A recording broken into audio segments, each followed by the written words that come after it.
And then finally, the other subject, a big one, and that was Iran. She's been meeting, actually lobbying with her fellow foreign ministers here in London, and in fact brought two experts with her on sanctions. That's a big issue. We talked about sanctions, and she said it's aimed at changing the mindset of the Iranian government's leaders.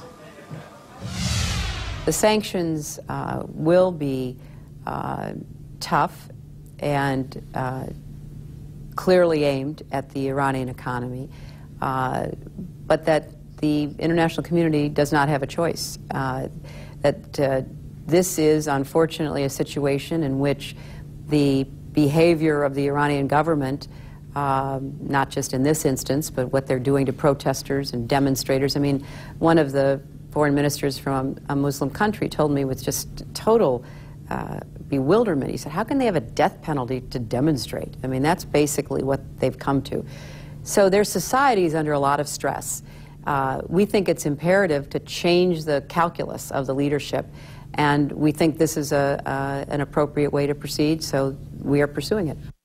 So change the calculus, that's an interesting phrase.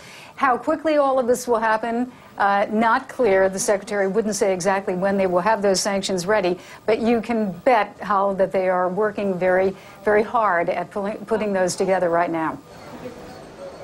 And what kind of shape would these sanctions take? I mean, it's interesting that sanctions in the past haven't delivered the political results that were hoped for by the United States and some of its allies. How would these be different?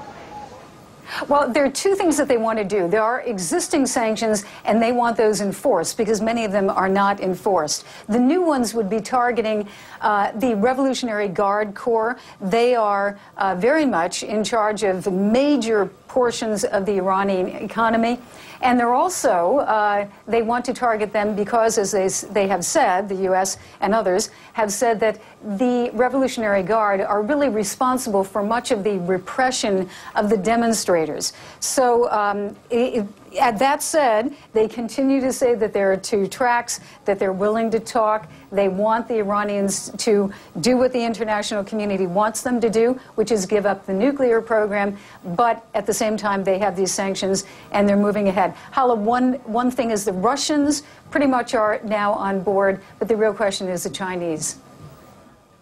All right, thanks very much, Jill Doherty. They're reporting to us live from London. They're on her interview with Secretary of State Hillary Clinton.